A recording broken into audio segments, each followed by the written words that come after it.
Sharq yulduzlari to'qnashuvi 26-iyul UFC Abu Dhabi.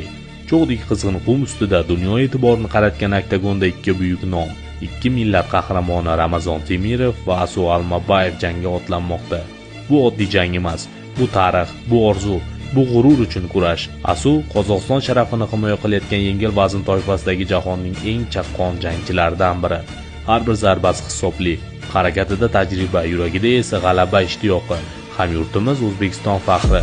Bu safar nafaqat o'zini, balki butun millatini ko'rsatmoqchi. Ustida bosim ko'p, lekin undagi iroda undan-da ko'proq.